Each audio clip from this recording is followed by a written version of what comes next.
In this video, we're breaking down how to be more aggressive as a setter.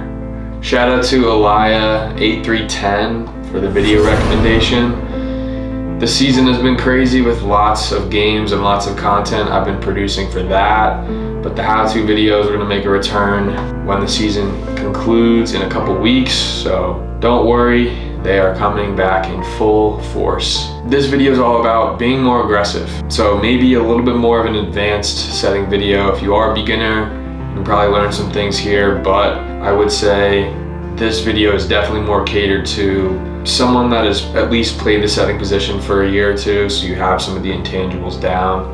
This is to take those basic levels and bump them up one notch, just to be a little bit better. For this video, I broke down being aggressive as a setter into 5 basic concepts. The first one, reversing the flow, which is basically flipping the court.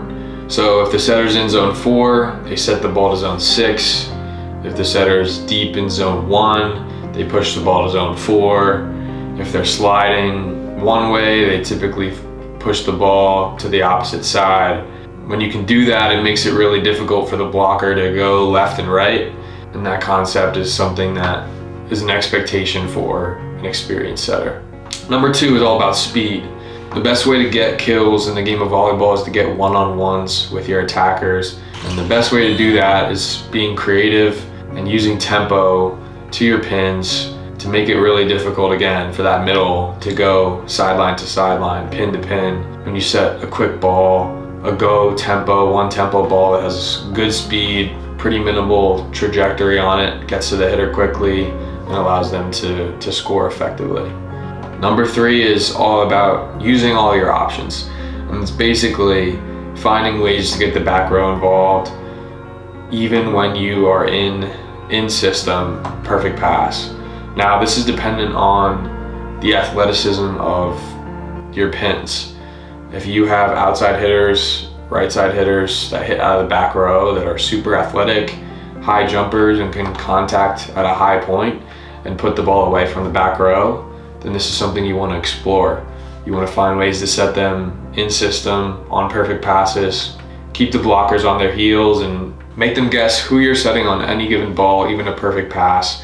That being said though, if you don't have super athletic pins in the back row, it's not to say that you can't set them, but they might not be your first, second, or even third option on a perfect pass. When you get a perfect ball, you want to go to a guy that you know you can put the ball away when you need it. Number 4 is about setting the middle in transition and not abandoning the middle.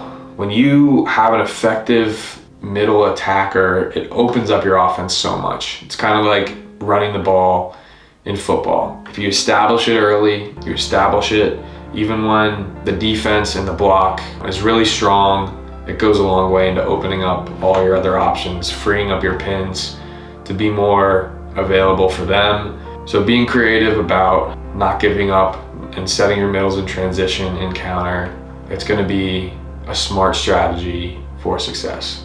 Last tip, number 5, is about moving around your routes. Too often we see players running the same exact routes time after time after time after time.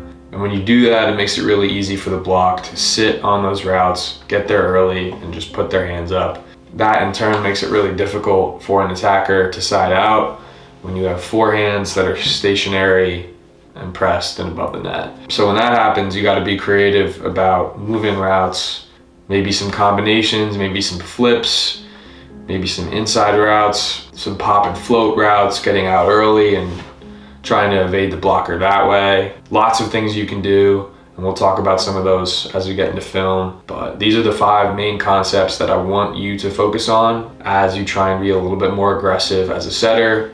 So let's get right into some film.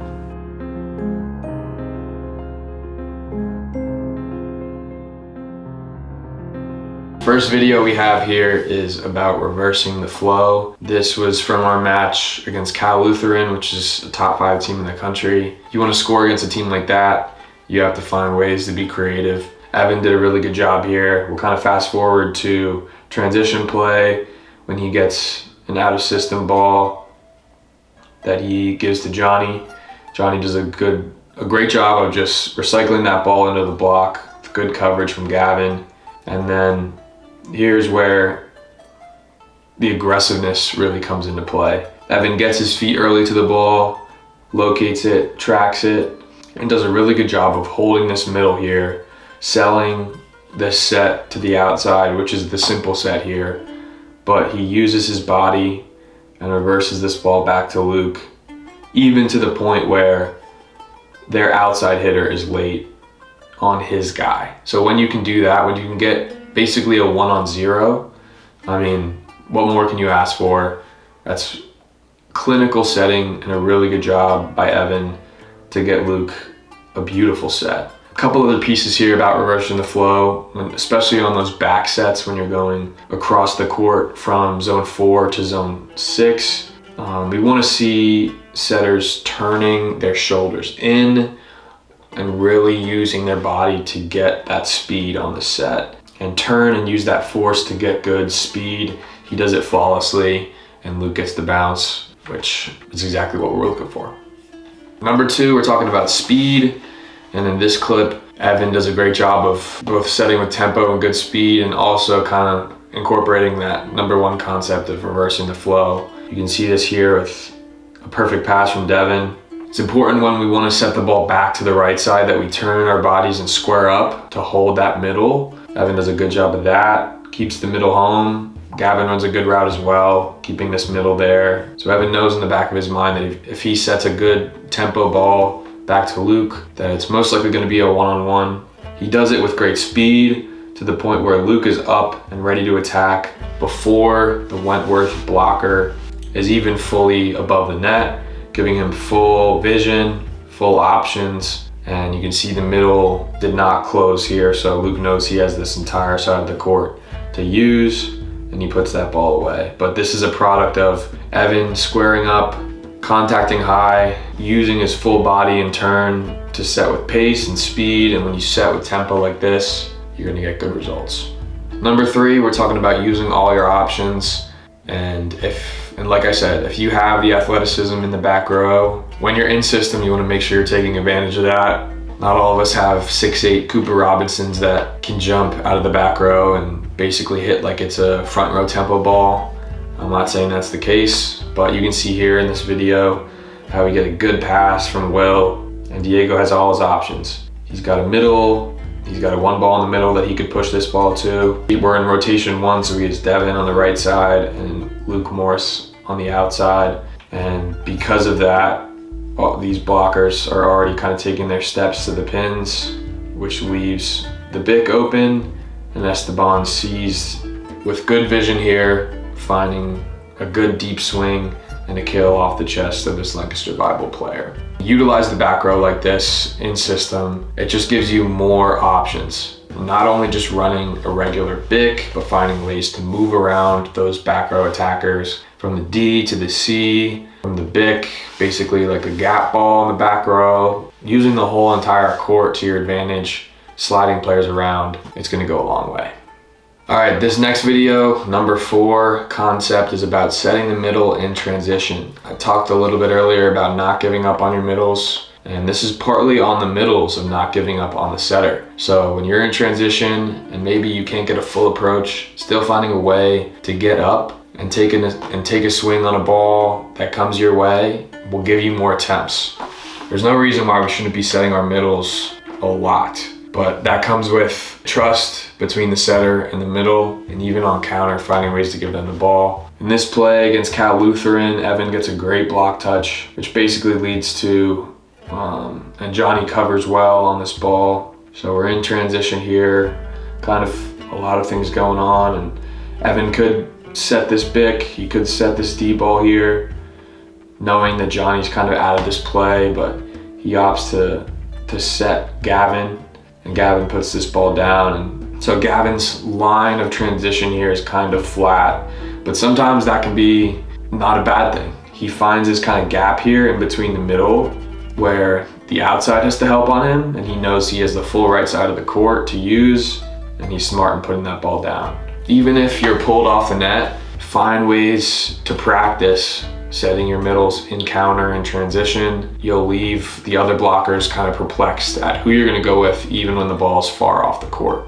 That's not to say that every single ball is a settable ball to the middle. There are definitely ones that you want to just throw out to the pins. But when the ball's there and the middle's available, definitely something to explore. Number 5 concept is about moving around your routes. This key is really focused on the middles because sometimes the middles get tied up on just running a basic one ball over and over again. That's one of the biggest problems I see with middles getting stuck, but it definitely applies to the pins as well. Just freeing them up, giving them more room and better vision. You can see on this play here, as we get a perfect pass from Darvin, and Joe is up early with good timing here on this ball and runs sort of a back two to Diego. And you can see this Randolph Macon blocker is just kind of casually doing his typical blocking here, which is about a foot past this line, a foot past this logo here. And by doing that, he is out of position because Diego's running an inside route. This ball's a little inside. So just by the fact of running a couple red balls to the pin, frees up this inside ball and allows him to put it down pretty easily with no contest. So when you can slide balls in after setting a bunch to the pin, you're gonna find success like Diego did here.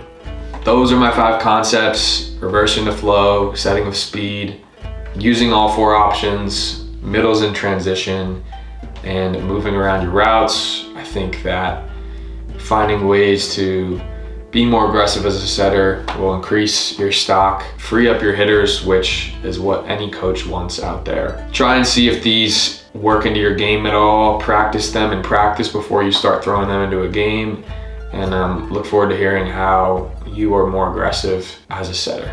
Thanks for tuning in, guys, to the video. We are in season right now, so lots of Marymount content to come from that, but we'll see you in the next one. Thanks for watching.